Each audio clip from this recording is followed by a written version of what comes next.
On the day of the inauguration, I was overwhelmed with a sense of history in the first decade of the 20th century. और जिस दिन inauguration का दिन था उस दिन वो कुछ हिस्ट्री के बारे में कुछ पुरानी यादों को सोच रहे थे और उसको सोच कर वो बहुत ही ओवरवेलम हो रहे थे। In the first decade of the 20th century वो किस दिन के बारे में सोच रहे थे? 20th सेंचुरी का first decade, a few years after the bitter Anglo bore war. तब एक एंग्लो बोर वॉर हुआ था जहाँ पर साउथ अफ्रीका और कुछ ब्रिटिशर्स, कुछ गोरे लोगों के बीच में वॉर हुआ था। और वो कब हुआ था? And before my own birth, मेरे खुद के जन्म से पहले। The white skin peoples of South Africa patched up their differences and create erected a system of racial domination against the dark skin peoples of their own land. South Africa patched मतलब क्या है इसका? कि कुछ गोरे लोग भी थे जो कि साउथ अफ्रीकन ही थे, वो लोग भी इस चीज़ के लिए लड़ रहे थे, अपनी ही लैंड पर लड़ रहे थे। और उन्होंने खुद साउथ अफ्रीका के काले लोगों के खिलाफ वो खड़े हुए, डोमिनेशन क्रिएट किया और उनके खिलाफ बहुत सारे डिफरेंसेस पैदा किए अपनी ही लैंड पर। The structure they created form the basis of one of the harshest most inhumane societies the world had ever known. और इसकी वजह से सबसे ज़्यादा हार्शेस्ट, सबसे ज़्यादा मोस्ट इनह्यूमेन, जहाँ पे हम सोच भी नहीं सकते कि इतनी दरिद्रता से लोगों के साथ में बिहेवियर हो सकता है।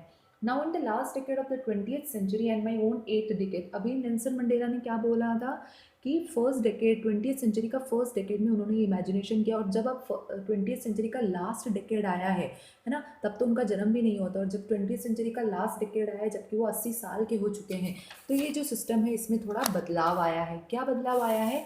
कि एक ऐसी पार्टी बनी है, एक ऐसा रिप्लेसमेंट आया है जहाँ पे लोगों को अपने फ्रीडम, अपने राइट्स मिले हैं regardless of their skin colour, है ना। उनको स्किन कलर के रिगार्डलेस उनको इतनी सारी फ्रीडम मिली है। That they had came about through the unimaginable sacrifices of thousands of my people. और उस दिन मैंने बहुत सारे ऐसे अनइमेजिनेबल सेक्रीफाइसेस जो लोगों ने हमारे लैंड के लिए, साउथ अफ्रीका के लिए दिए, उनके बारे में मैंने सोचा, उनके सफरिंग्स के बारे में सोचा, उनके करेज के बारे में सोचा, जिससे हमें, जो हम अब उस चीज़ को रीपे नहीं कर सकते हैं।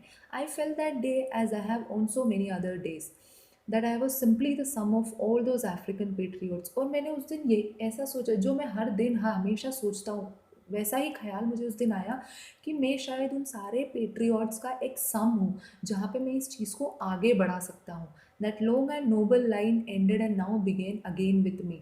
और वो जो नोबल लाइन थी, वो जहाँ पे एंड हुई थी, वो अब मुझसे फिर से शुरू हुई था, जहाँ पे मैं एक डिफरेंस फिर से क्रिएट कर सकता हूँ, फिर से एक अच्छाई ला सकता हूँ।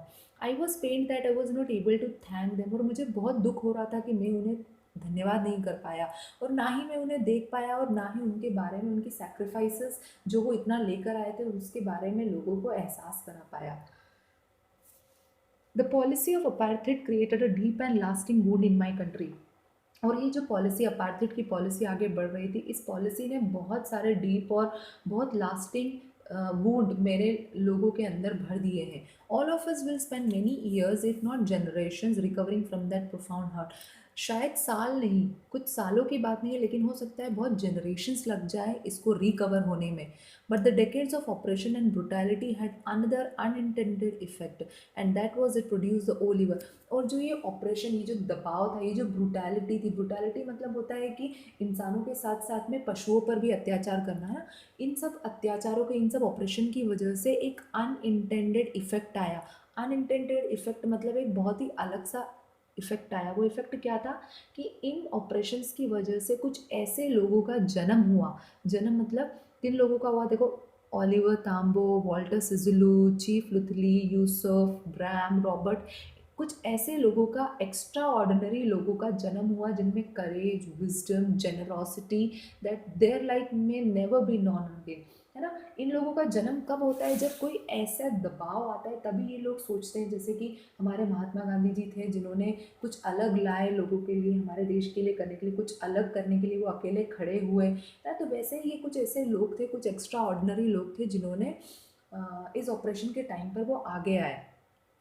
Perhaps it requires such depth of operation to create such heights of character। देखो यहाँ पे नेल्सन मंडेला यही कह रहे हैं कि शायद कुछ, कभी कभी कुछ ऐसे दबावों की ज़रूरत होती है जिसकी वजह से कुछ ऐसे लोग उभर कर आते हैं, कुछ ऐसे क्रिएटर्स, कैरेक्टर्स आगे आते हैं। My country is rich in the minerals and gems that lie beneath its soil, but I have always known that its greatest wealth is its people। मुझे पता है कि मेरा जो देश है, मेरी जो कंट्री, वो मिनरल्स, जेम्स के लिए जाना जाता है। लेकिन मुझे लगता है कि मेरी जो कंट्री वो अपने लोगों के लिए जानी जाती है। भले ही मेरी कंट्री में प्योरेस्ट ऑफ डायमंड्स मिलता हो, लेकिन वो प्योरेस्ट ऑफ डायमंड्स मेरे लिए मेरे खुद के लोग हैं, है ना। फाइनर, प्योरर, ट्रूअर जो लोग हैं वो मेरे यहाँ के लोग हैं मेरे लिए सबसे ज़्यादा। It is from these comrades in the struggle that I have learn the meaning of courage. और इन्हीं साथियों की वजह से मैंने करेज का मीनिंग समझा है कि क्या होता है। Time and again I have seen man and women risk and give their life for an idea. और मैंने आते हर समय देखा है कि लोग किस तरह से, मैन हो चाहे वुमेन्स हो, वो कैसे अपने सोच को आगे रखने के लिए आगे बढ़ते हैं। I have seen man stand up to attack and torture without breaking. यहाँ पे स्टैंड अप का मतलब है कि फेस करना। मैंने हमेशा देखा है कि किस तरह से ये लोग सामने आते हैं, अटैक्स झेलते हैं, टॉर्चर झेलते हैं, ब्रेकडाउन झेलते हैं, showing a strength and resilience that defies that imagination. Resilience मतलब क्या होता है? The ability to deal with any kind of hardship, है ना। वो लोग क्या करते हैं? अपने देश को बचाने के लिए, अपने देश के लिए कुछ करने के लिए इन सारे ब्रेक को, इन सारे टॉर्चर्स को, इन सारे अटैक्स को फेस करते हैं। I learned that courage was not the absence of fear but the triumph over.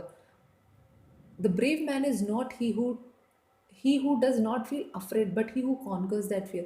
क्या बोलना चाह रहे हैं नेल्सन मंडेला? इस चीज़ को कहकर क्या कहना चाह रहे हैं? That the brave man is not he who does not feel afraid. एक ब्रेव मैन वो नहीं होता है जिसे डर नहीं लगता, लेकिन वो होता है जो अपने डर पर काबू पा लेता है। No one is born hating another person because of the colour of skin. कोई भी इस दुनिया में ये सोचकर पैदा नहीं होता है कि उसे रंग को देखकर एक दूसरे को हेट करना चाहिए, और इस बैकग्राउंड, उसके बैकग्राउंड को देखकर उसे नफरत करनी चाहिए, और इस रिलीजन, उसके रिलीजन को देखकर उसे हेट करना चाहिए। People must learn to hate and if they can learn to hate they can be taught to love. लोग क्या करते हैं? उसे सीखते हैं, और अगर वो हेट करना सीख सकते हैं तो जेन्युइनली वो उसको लव करना भी सीख सकते हैं। For love comes from naturally to the human heart than its opposite. और जो लव होता है वो एक ह्यूमन हार्ट से नेचुरल आता है। Even in the grimmest times in prison when my comrades and I were push to our limits. जब बहुत ही ख़राब समय चल रहा था हमारा प्रिजन में, और मैं और मेरे साथियों को उस जेल में डाला गया था, I would see a glimmer of humanity in one of the guard. और तब मैंने देखा कि जितने भी गार्ड्स वहाँ पे थे उनमें एक उन सभी गार्ड्स में से एक गार्ड में मैंने एक छोटी सी झलक देखी ह्यूमैनिटी की। Perhaps just for a second, हो सकता है सिर्फ एक सेकेंड के लिए देखी हो, लेकिन but it was enough to reassure me and keep me going. लेकिन वही मुझे, मेरे लिए काफ़ी था कि किस तरह से आज भी लोगों में इंसानियत बाकी है। Man's goodness is a flame that can be hidden but never extinguish. जो लोगों की अच्छाई होती है वो एक फ्लेम होती है ना, जिसे छुपा तो ज़रूर सकते हैं लेकिन उसे कभी भी ख़त्म नहीं कर सकते। सो आई होप आपको इतना समझ आया होगा। इसके आगे का अब मैं आपको अगले वीडियो में समझाऊंगी। Thank you.